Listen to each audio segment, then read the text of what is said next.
Austin Collins, better known as O5, is probably one of the most recognisable faces in the melodic dubstep genre throughout the past decade, and it's clear to see why. His style blends elements of colour-based, progressive house, melodic trance, and more into many pieces, often having wild and inventive sound design that gives the sound a distinctive feel. And the growls. No man produces better growls for a drop than this man. I mean, just listen to them.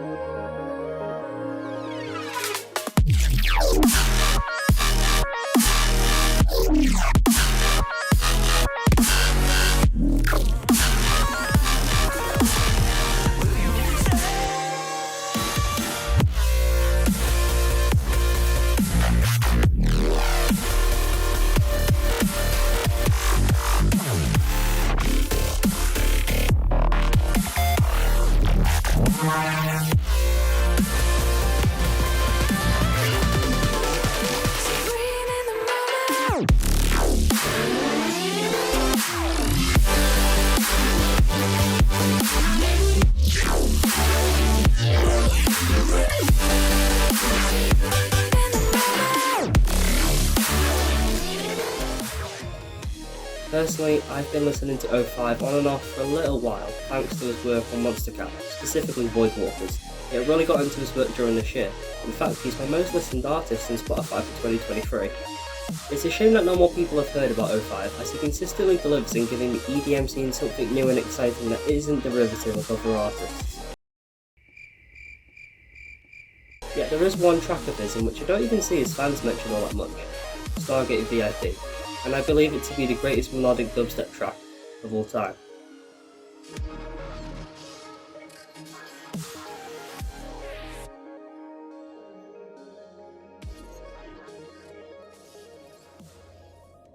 Before we go into the track itself, it would be remiss of me if I didn't look over the original first. Yeah, Stargate VIP is actually a remix from O5 himself based on his original track with Tasha Baxter, released back in 2019 along with his album Divinorum. For me, I feel like Stargate is a really solid track that's too prolonged and forgettable in areas to be considered great. To start, the opening is effective in bringing in the melodic sound design O5 is known for, yet the slow build to the first verse is giving time to breathe, with a slower tempo further expressing the drowned notes. This bittersweet feeling is present right up to the build-up, wherein the sound becomes a lot more electronic. Here lies my first issue: the drop is electro house. But that is far from a bad thing. In fact, it's one of my favourite genres of music period. Yet O5 does little with the structure to make it feel different, with the stop-start feel to the kick and claps running some of the energy. As well, the final chords run a great chord progression that could have given this drop some identity. I will say though that the sound design is still consistently creative, especially with the post-drop. It's just that I expected a little more. The second issue is that the verses from here on out are sort of forgettable. We blend that bittersweet feeling from earlier with some grisly undertones, yet it doesn't sound distinct. When listening for this video, I forgot this entire section existed up until the tempo change, which does bring the energy back up a bit. An effective use of tempo modulation, I might add. The second and final drop does feel a lot closer to O5's typical drops, with great implementations of bass and growls, his specialties in my eyes. Unfortunately, my final issue is that this section goes on for too long, with not enough done in between to warrant that. It seems like I'm hating on Stargate, but I'm not. It's a good melodic dubstep / electro house track that has the usual O5 sounds fans adore. And that's the problem. There's little identity to its execution, leaving the feeling to be quite unmemorable. Plus, the track did not need to be 7 minutes long. Coming from a person who prefers longer tracks as it allows the song to expand upon its hidden depth, you could have cut at least a minute and a half of unwarranted sections. The track overall just didn't do enough to invest in. So it was probably a surprise to fans that out of all the tracks to reproduce from Divinorum for its remix release, O5 picked one of his lesser songs. Yet that turned out to be one of his best decisions made in his career, in my personal opinion, as what was created afterwards was more than just an expansion of Stargate or a genre switch version. It was something legendary.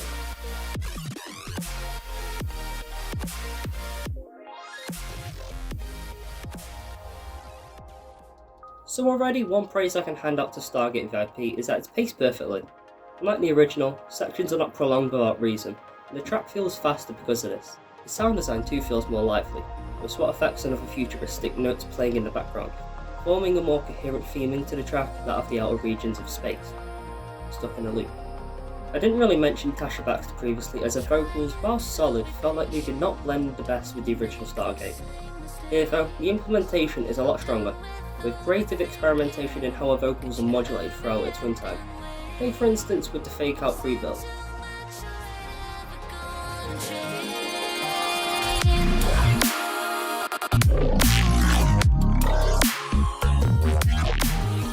Its sound feels light yet heavy at once, and the overall combination meshes together effectively with some unique vocal chops. Going into the first drop, it does not disappoint. The overall feeling is stronger, the basses and growls are prominent already, of course I like that touch. Its chord progression too works well, moving forward from what the build-up offered. The one intrigued me the most was those quick notes here.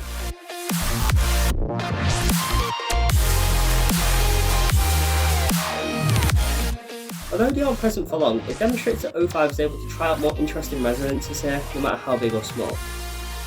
So up to this point, Stargate VIP has been a great track, in addition to a positive showcase of just what the melodic dubstep genre can offer. That is until the first post drop ends, wherein the track transitions into its main course. We're only just getting started here.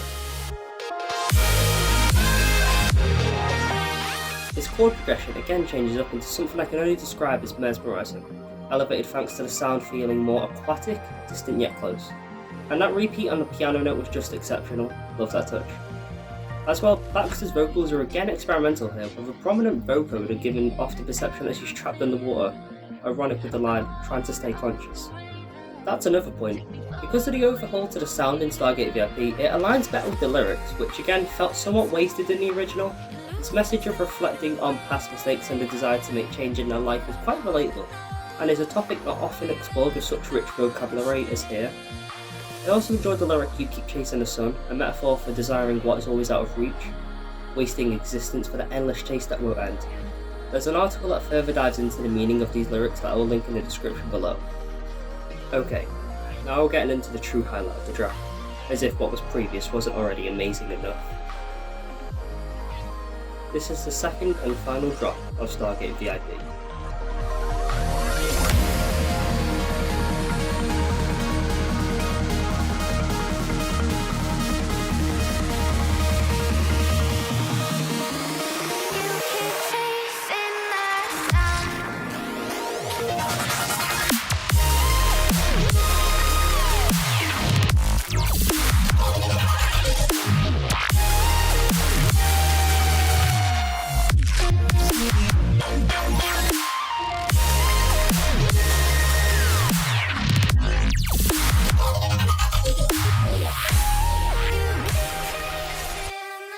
Yeah, masterful.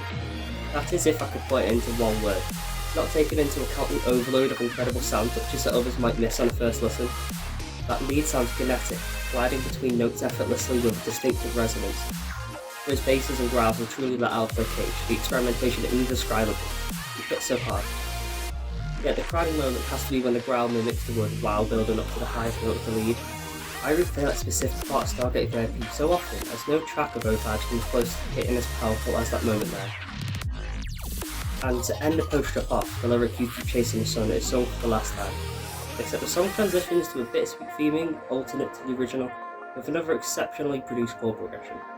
They accept that they will continue to pursue what they do not have for eternity, a reason to keep living.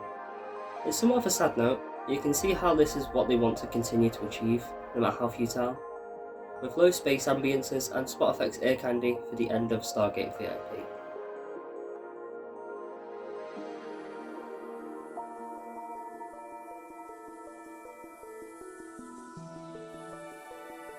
Wow. Just wow. It's difficult to put into words how much I adore Stargate VIP, and the emotions running through me each time that track plays is electric. Often I might play it just to liven myself up or when I'm feeling down, as the sound designer drops a too monumental and expertly crafted for me not to giggly smirker. There's probably a lot more I could have said, but yeah, it was beneficial to condense my thoughts so that my points were clearer in how they came across. Stargate is a solid track, but it seemed like just a foundation when compared to its younger brethren. To be honest, I never really pondered the thought of what is the greatest melodic dubstep track until a couple of weeks ago, where during my 156th listen, I just gave Stargate VIP that title. It felt like an easy decision, one I don't regret, and I hope my over-analysis here is justification of that fact.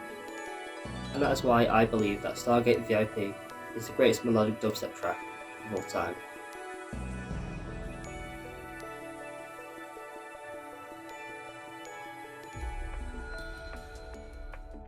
Ooh, another video done.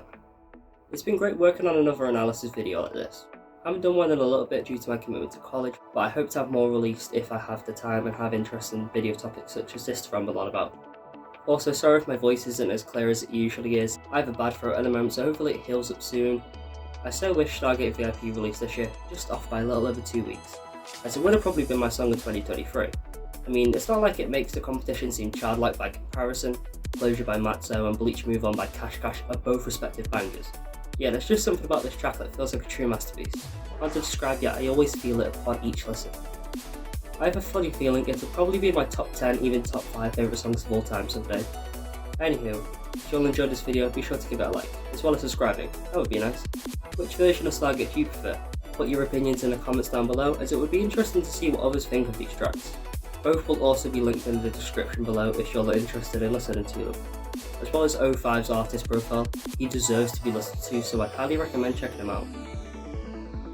Thank you all for watching, and I'll see you next time.